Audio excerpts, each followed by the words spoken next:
Welcome to Canadian Football League Weekly, presented by the World of Football.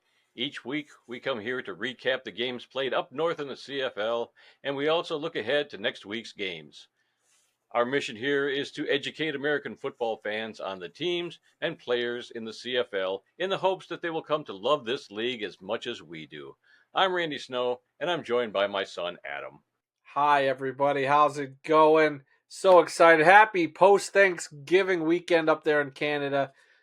Pretty great to see the turkey and some of the broadcast booth. Pretty cool to see them celebrate in general. And finally, the playoff picture is almost set. We know the teams. We just got a couple little details left to shake out. That's right. Yeah, and so let's get right into what happened on Thanksgiving weekend, which was week 19 in the CFL. On Friday night, it was the Toronto Argonauts at the Winnipeg Blue Bombers. In the first quarter, Toronto quarterback Chad Kelly connected with David Ungerer for a touchdown pass to give the Argonauts a 7-0 lead. In the fourth quarter, Winnipeg scored their only touchdown of the game on a 1-yard run by backup quarterback Terry Wilson. But it was not enough as Toronto wins the hard-fought defensive battle on the road 14-11.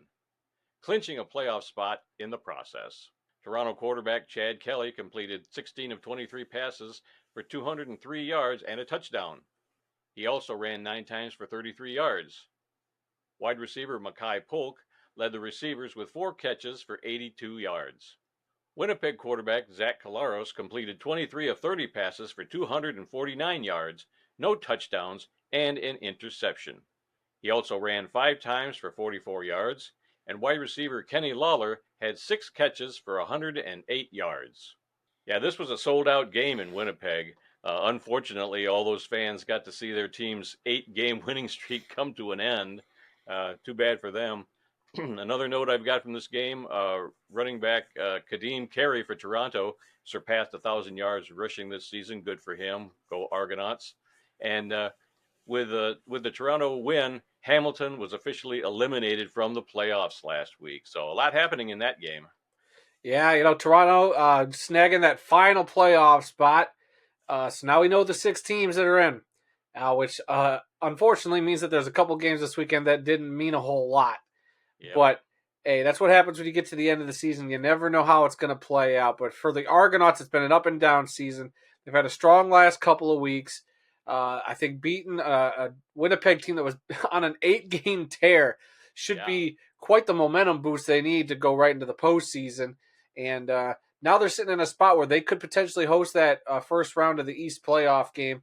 They got to just watch out for Ottawa. They got a couple games left, so I mean anything can happen. But if you're Toronto, I'd be feeling pretty good right now.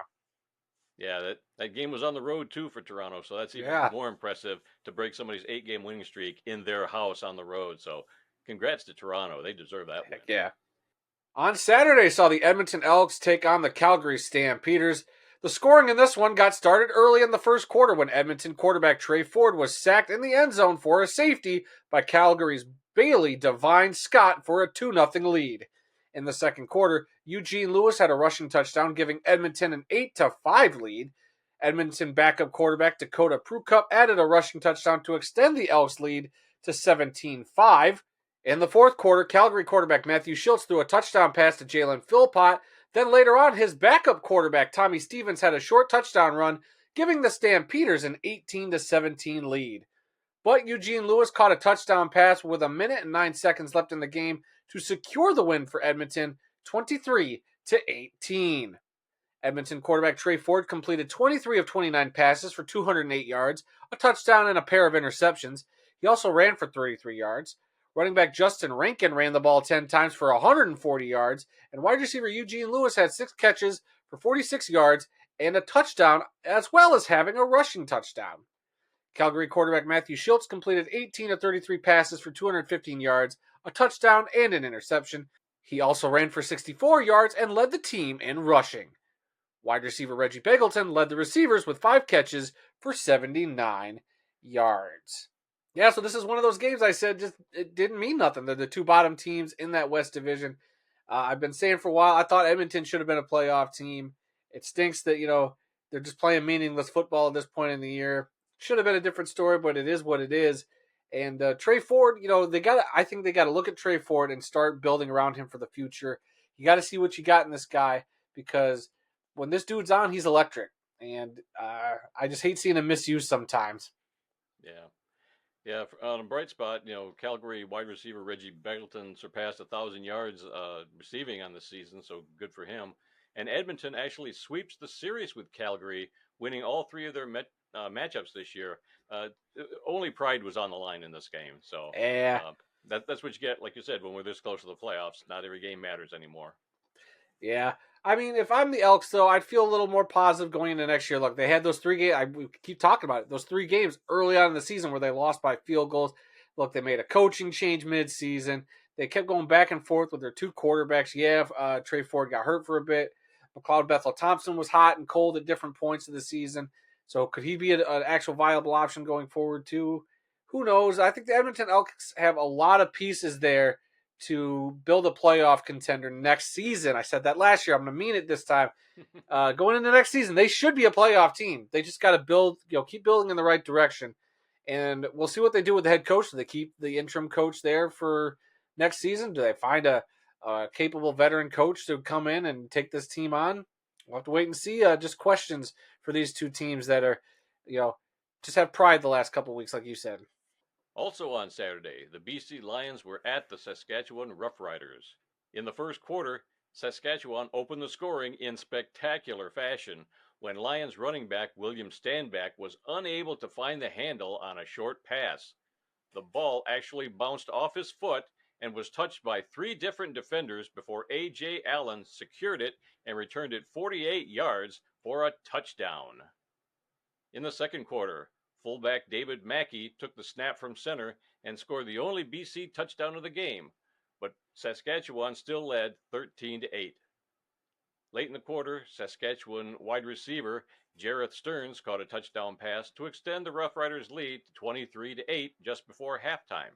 In the third quarter, Keon Schaefer-Baker caught a touchdown pass between 3 defenders in the end zone, and Saskatchewan went on to win this game easily, 39-8. Saskatchewan quarterback Trevor Harris completed 25 of 30 passes for 271 yards and 2 touchdowns. Running back A.J. Ouellette, who was playing for the first time in 2 months due to an injury, carried the ball 16 times for 84 yards, while wide receiver Samuel Emilus led the receivers with 6 catches for 94 yards. Kicker Brett Lawther was 6 for 6 on field goals, the longest from 53 yards. BC quarterback Nathan Rourke completed 15 of 23 passes for 200 yards, no touchdowns, and 2 interceptions. Running back William Stanback ran the ball 8 times for 35 yards, and wide receiver Justin McInnes had 6 catches for 119 yards. With this win, Saskatchewan wins a home playoff game, and this was their 4th straight win. So, I think they're peaking at the right time this year. Yeah, hard to say. I mean, look, they've played really well the last few weeks. I'll give them that. That defense has always been a part of their team that I've liked for most of the season. So to see them kind of do their business and handle the BC Lions, I mean, kudos to them. They've kind of been locking horns with with BC all season because it's either been BC or Saskatchewan for most of the year as the top team there in the West until the Blue Bombers kind of just skyrocketed to the top there. But hey, you get the home win. I mean, that home field advantage there is incredible in Saskatchewan. Like seriously, I love seeing it when they got the lights out. They're all green. That's the stadium I want to go to the most in the CFL next. But kudos to them. Love to see it. Yeah, one other note I have from this game, former Saskatchewan quarterback Darian Durant, as well as running back Steve Molnar and general manager Roy Shivers, were all added to the Rough Riders Plaza of Honor at halftime of the game. Durant played for Saskatchewan from 2006 to 2016, and he won 2 Grey Cups. Shivers was the team's GM from 2000 to 2006, and Mulder played for the team from 1969 to 1978. So it's kind of cool. Some teams have a Ring of Honor, and they've got a Plaza of Honor outside the stadium. So everybody's got a little bit different tradition, but I think it's pretty cool. Hey, nothing beats the tradition up there in Canada. I mean, there's always something I'm learning about them, and names of old former players. The mission here is to teach people about the current state of the CFL, names, players, and now you can dive into some of these older guys that are being honored, and you can look into their history. So it's pretty cool, and I love to see it. Then on Monday, Thanksgiving Day up there in the Great White North, it was the Ottawa Red Blacks taking on the Montreal Alouettes. Let's fast forward to the second quarter where Montreal quarterback Davis Alexander scored on a 6-yard touchdown run to make it a 10-0 Alouette lead. It turned out to be the only touchdown of the game as the two teams traded field goals the rest of the game. In the end, it was Montreal who came away with the 19-12 victory. Montreal quarterback Davis Alexander completed 14 of 24 passes for 208 yards and an interception. He also ran for 45 yards and had that rushing touchdown. Wide receiver Austin Mack had 4 catches for 92 yards, and kicker Jose Maltos was 4 for 4 on field goals, the longest of which came from 47 yards. Ottawa quarterback Jeremiah Masoli completed 19 of 34 passes for 216 yards, no touchdowns, but threw an interception. Running back Kalen LeBourne ran the ball 10 times for 55 yards, and wide receiver Khalil Pimpleton led the receivers with 8 catches for 74 yards, while kicker Lewis Ward made 4 of his 5 field goals, the longest of which came from 42 yards. How about this? It was Thanksgiving Day there in Canada. I was able to watch this game a little bit at work on my phone because it was a 1 o'clock kickoff here. The game was sold out, but it was rainy. It looked a little, not the greatest weather for a football game, but kudos to those Montreal fans who were dedicated and stuck it out for that Thanksgiving game. Yeah, there were a total of 8 field goals in this game, 4 by each team. This was the 4th straight year that Ottawa and Montreal have met on Thanksgiving Day, so it's becoming a real tradition up there. And with an Ottawa loss to Toronto next week, the Argonauts would then host Ottawa in a playoff game, that first round playoff game up there. So yeah, it was a little rainy and drizzly, but they came with their rain ponchos, and it's easier to put up with a game like that where you're going to get some turkey and dressing when you get back home afterwards. So, or maybe even out in the parking lot. Who knows? Hey, who knows? Hey, if you ain't got a side of poutine on that Thanksgiving table, are you even doing Canadian Thanksgiving? I don't know. I'm just speculating, but nah. Pretty intense. That Ottawa should have. I've been saying for a while that they were the second best team in the league. The last few weeks they've kind of underperformed a little bit. Let's not mince words. They've underperformed, and then now here they go facing a hot Toronto team at the time where it's make it or break it. Who's going to take it for that home playoff game between these two? Because they're going to have to see each other again when the playoffs start. So that should make for a really great game.